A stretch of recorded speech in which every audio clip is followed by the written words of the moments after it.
Price lord. நான் pastor Roshan Shaan. கிறிஸ்தவத்தை அழிக்க பிஜேபி எடுத்திருக்கிற புது அஸ்திரம் கலவரங்கள், கொலைகள், எரிப்பு, பெண் பிள்ளைகள் கற்பழிக்கப்படுவது. என்ன பாஸ்டர், இதெல்லாம் எங்க நடக்குதுன்னு கேட்குறீங்களா? இதோ நாம் வாழ்ற இந்தியாவில் ஒரு கிறிஸ்தவ மாநிலம் என்று அறியப்படுகிற மணிப்பூர்ல நடந்துட்டு இருக்கு. மணிப்பூர்ல இவ்வளவு கலவரத்துக்கு காரணம் என்ன தெரியுமா?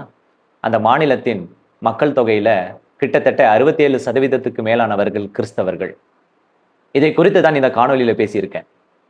அது மாத்திரமல்ல, 2 நாட்களுக்கு முன்பதாக, சரியா சொல்ல போனா ஏப்ரல் 6ஆம் தேதி இரவு, ஜன்னலோரத்துல படுத்துக் கொண்டிருந்த 2 சிறு பிள்ளைகள், ஒன்றுமே பாவமறியாத 2 சின்ன பிள்ளைகள் குண்டு வீசி, ராக்கெட் குண்டு வீசி கொலை செய்யப்பட்டிருக்காங்க. கொலை செய்தது யாருன்னா மிருகங்கள், மத மிருகங்கள், ஜாதி மிருகங்கள். இதை தூண்டிவிட்டவன் யாரு? யார் காரணம்? என்னத்தான் பிரச்சனை மணிப்பூர்ல? கிறிஸ்தவர்கள் என்பதனால, அல்லது அங்க இருக்கிற கவர்னன்ஸ் சரியில்லாததுனாலயா, இல்ல கிறிஸ்தவத்தினாலயா, ட்ரைப்னாலயா? யார் காரணம் என்று இந்த காரியத்தை இந்த காணொலியில விலாவரியா பேசியிருக்கேன். இது கிறிஸ்தவத்தின் காணொலி, கிறிஸ்தவர்கள் ஒவ்வொருவரும் பார்க்க வேண்டிய காணொலி. முழுவதுமாய் பாருங்க, முடியும் வரை பாருங்க. உங்களுடைய இருதயத்தில் பேசக்கூடிய எண்ணங்களை தவறாமல் இந்த காணொலி கமெண்ட்ல பதிவிடுங்க. விருப்பம் இருந்தா மற்றவர்களோடு பகிர்ந்து கொள்ளுங்க. இந்த எலெக்ஷன் காலகட்டத்தில் நீங்க பிஸியா மற்ற காரியத்தை பார்க்கும் பொழுது இந்த காரியத்துக்கு ஒரு 10 நிமிஷம் இடம் கொடுங்க. நிச்சயமாய் தேவன் நம்மை கொண்டு பெரிய காரியங்களை செய்வார். வாங்க காணொலிக்குள்ள போகலாம்.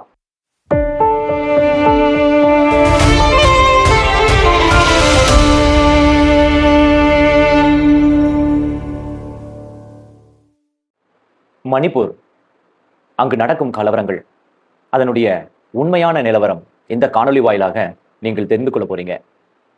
மணிப்பூர் அந்த மாநிலம் லேண்ட் ஆஃப் ஜுவல்ஸ், அதாவது இந்தியாவின் சுவிட்சர்லாந்து என்று அழைக்கப்படுகிற ஒரு அழகான மாநிலம். இந்த மாநிலம் இதற்கு முன்பதாக இந்தியாவிற்கு சொந்தமான மாநிலம் கிடையாது. இது ராஜாக்கள் ஆண்டு வந்த ஒரு குறுநில மன்னர்களால் ஆட்சியின் கீழ் இருந்த ஒரு மாநிலம். கிட்டத்தட்ட 1949 இந்த மாநிலம் இந்தியாவோடு இணைந்து கொள்ளும்படிக்காக அவர்களுடைய நம்பிக்கை ஓட்டை தெரிவித்து இந்தியாவின் ஒரு பகுதியாக 1972ஆம் ஆண்டு இணைந்து கொண்டது. அதற்கு பிறகு அவர்களுடைய எலெக்ஷனும் சரி, ஓட்டர் ஐடியும் சரி, அவர்களுடைய ஐடென்டிட்டியும் சரி, இந்தியன்ஸ் என்பதுதான். இங்க மணிப்பூரை குறித்து நீங்க சில விஷயங்களை முதலாவது தெரிந்துவிட்டு அதுக்கப்புறம் அங்க நடக்கக்கூடிய பிரச்சனைகள், அதன் சூழ்ச்சிகள், யார் காரணம், அரசியல் சதிகளை குறித்து நம்ம பார்க்கவிருக்கிறோம்.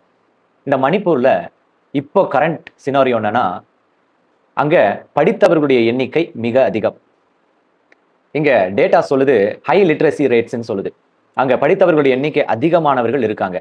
அது மாத்திரம் இல்லாமல் அங்க ஒரு 3 ட்ரைப் பீப்புள் இருக்காங்க. அந்த ட்ரைப் பீப்புள் வந்து மேத்தி, நாகாஸ், அப்புறம் குக்கீஸ் அப்படின்னு சொல்லிட்டு இந்த 3 ட்ரைப் பீப்புள் தான் அந்த மணிப்பூர்ல இருக்காங்க. இந்த மணிப்பூருடைய ஜியோகிராஃபி எப்படி இருக்குன்னா, இந்த மணிப்பூர் என்பது மலைகள் நிறைந்த, அதாவது 90% மலைகள், மலைக்காடுகள் நிறைந்த ஒரு மாநிலமா காணப்படுது. செழிப்பு, தண்ணீர் வளம் மிக்க ஒரு மாநிலம். இந்த மாநிலத்தை பொறுத்தவரை அவர்களுக்கு கிடைத்திருக்கிற மிகப்பெரிய பொக்கிஷம் என்ன தெரியுமா? அந்த மலைகளும் மரங்களும் காடுகளும் தான். அதே சமயத்துல அவர்கள் ஒரு ராஜாக்களின் ஆட்சியில, பிரிட்டிஷ்காரர்களுடைய ஆட்சியின் கீழ் இருந்ததுனால அங்க படிப்பறிவின் சதவீதம் அதிகமா இருக்கிறது. அதனால அவர்களால சரியான முடிவுகளை எடுக்கக்கூடியவர், தகுதியுடையவர்கள் தான் அங்க வாழ்கிறார்கள். நம்ம ட்ரைப்னு சொன்னோன்னா நீங்க என்ன நினைக்க கூடாது? படிப்பு அறிவு இல்லாதவர்கள், அதனால தான் இப்படி கலவலா நடக்குதுன்னு நீங்க நினைக்க கூடாது இல்லையா? அதுக்காகத்தான் முதலாவது சொல்றேன், லிட்ரஸி ரேட் தமிழ்நாட்டை விட அங்க அதிகம். சரி, இப்போ கேள்வி என்னன்னா, என்னதான் பிரச்சனைங்க? அந்த கலவரங்கள் தொடர்ந்து ஏன் நடக்குது? எப்பொழுது துவங்கினது? யாரால் துவங்கப்பட்டது? பல கொடூர கொலைகள், பெண்கள் கற்பழிக்கப்பட்டாங்க, எரித்து கொலை செய்யப்பட்டாங்க, கூட்டமா குடிசையோட எரித்து கொலை செய்தாங்க. இப்படி கொடூரமான காரியங்கள் ஏன் நடக்குது இவ்வளவு படித்த மனிதர்கள் வாழுகிற இடத்துல அப்படின்னு நீங்க கேட்க போறீங்க இல்லையா? அதற்கான பதிலை நான் சொல்ல போறேன். 2011ஆம் ஆண்டு ஒரு சென்சஸ் எடுக்கிறாங்க. அந்த சென்சஸ்ல மணிப்பூருடைய பாப்புலேஷன்ல கிட்டத்தட்ட 41.29% கிறிஸ்தவர்கள் இருப்பதை அவர்கள் கண்டுபிடிச்சாங்க. அதாவது 100%த்துல 2011ல் 41.29%.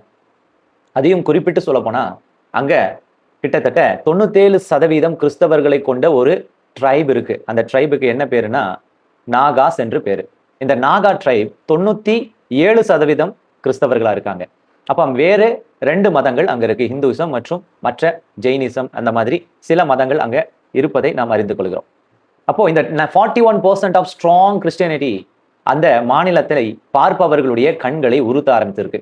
நீங்க உடனே கேட்கலாம், யார் பாஸ்டர் பார்த்தான்னு? பதில் சொல்ல போறேன் உங்களுக்கு இந்த காணொலியில. இப்போ அந்த மாநிலத்தின் அந்த கிறிஸ்தவர்களுடைய எண்ணிக்கை மற்றவர்களுக்கு மிகப்பெரிய ஒரு அசௌகரியத்தை ஏற்படுத்தி இருக்கு நிறைய விஷயத்துல. 2வது காரியம் என்னன்னா growth, அதாவது இந்த கிறிஸ்தவத்தின் வளர்ச்சி.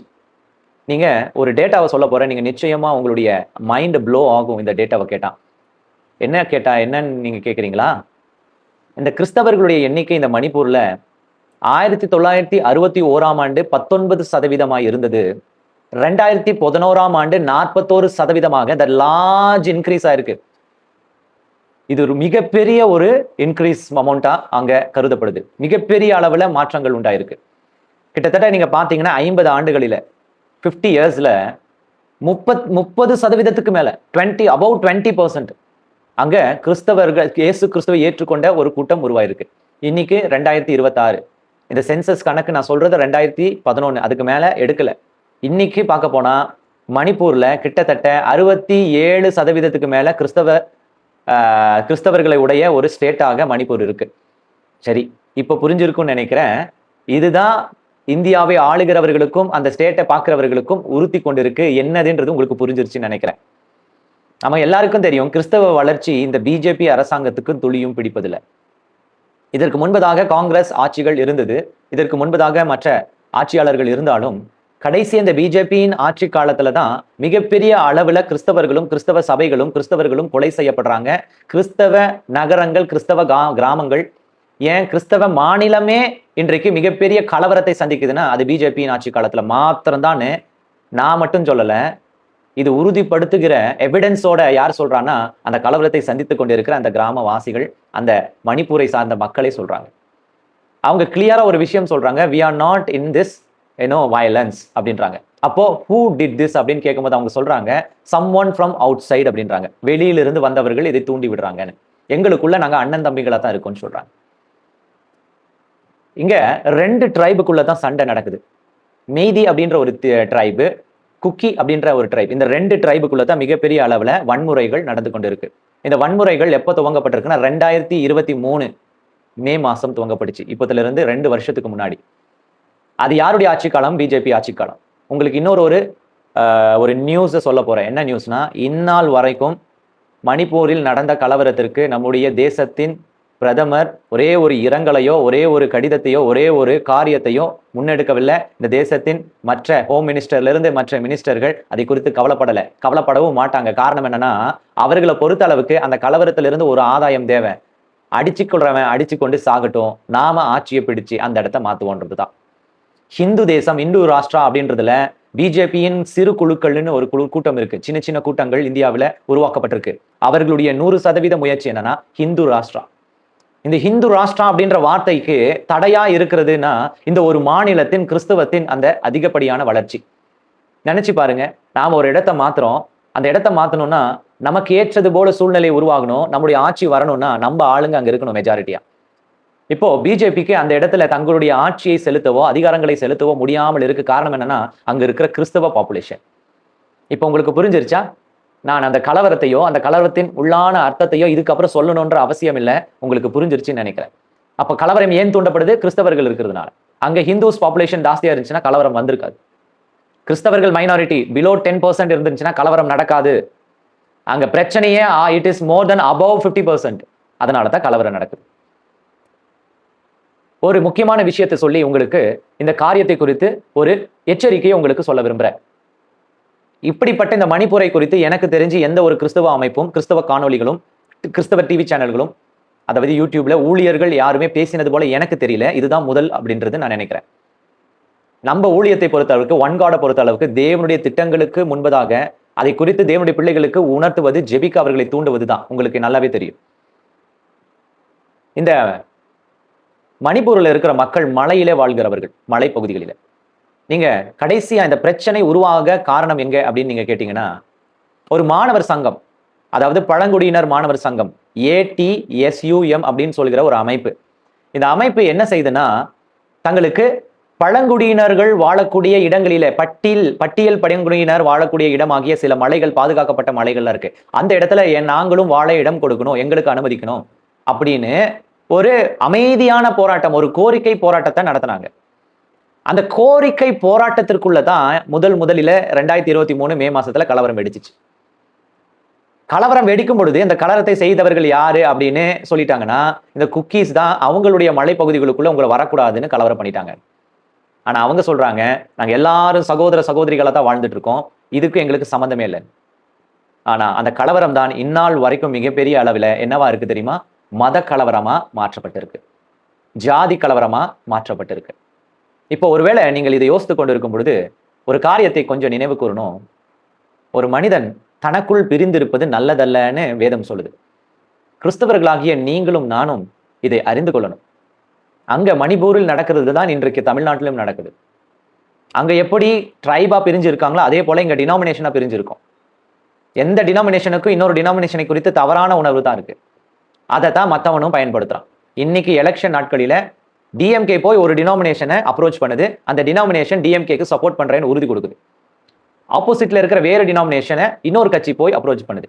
இப்படி ஒவ்வொரு கட்சியும் போய் ஒவ்வொரு டினாமினேஷனை அப்ரோச் பண்ணுது. ஆனா அனைத்து கிறிஸ்தவர்களும் ஒரே இயேசுவை தான் நம்ம கும்பிடுறோம், ஒரு இயேசுவை தான் நம்ம கூப்பிடுறோம். எவ்வளவு பெரிய வித்தியாசம் இருக்கு பாத்தீங்களா? அப்ப நமக்குள்ள பிரிந்திருப்பது யாருக்கு கொண்டாட்டம்? அவனுக்கு.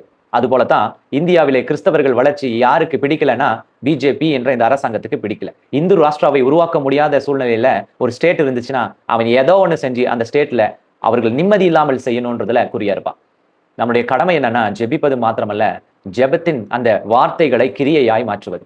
நமக்குள்ள சமாதானம் இல்லைன்னா நிச்சயமா நம்ம பிரிந்து இருக்கிற நம்மை வேட்டையாடத்தான் செய்வாங்க. இயேசு கிறிஸ்து எடுத்துக்கொள்ளப்படும் முன்னு நமக்கு சொன்ன ஒரே காரியம், என் சமாதானத்தை, உலகம் கொடுக்கும் சமாதானம் அல்ல, என் சமாதானத்தை உங்களுக்கு வைத்து செல்கிறேன், முடிந்த வரைக்கும் யாவரோடும் சமாதானமாயிருங்க. சமாதானம் செய்வோம், நாம் தேவனுடைய புத்திரர் எனப்படுவோம். இந்த காணொளி வாயிலாக சொல்ல வேண்டிய வார்த்தை செய்தியையும் உங்களுடைய இருதயத்தில் பதித்து விட்டேன் என்று கிறிஸ்துவுக்குள் விசுவாசிக்கிறேன். இனி செய்ய வேண்டியது உங்களுடைய கையில் இருக்கு. ஜெபிப்பதும், நாம் மற்றவர்களை டினாமினேஷன் என்ற அடிப்படையில் பிரிந்து விடாமல் இருப்பதும், அவர்களும் ஒரே இயேசுவை, நாம் வணங்குகிற இயேசுவை வணங்குகிறார்கள் என்ற அந்த உணர்வோடு சகோதரத்துவத்தோடு இருப்பதும் இனி நமக்குள்ள இருக்கு. இந்த காணொலி உங்களுக்கு பிரயோஜனமா இருக்கும்னு நினைக்கிறேன். உங்களுக்கு விருப்பம் இருந்துச்சுன்னா இதை பகிர்ந்து கொள்ளுங்க. உங்களுக்கு டைம் இல்லைன்னா நீங்க கடந்து போகலாம். தேவன் உங்களை ஆசீர்வதிப்பாரா. மறுபடியும் இன்னொரு காணொலியில நான் உங்களை சந்திக்கிறேன். நான் உங்கள் ஊழியன் Roshan Shaan. God bless you. God bless you.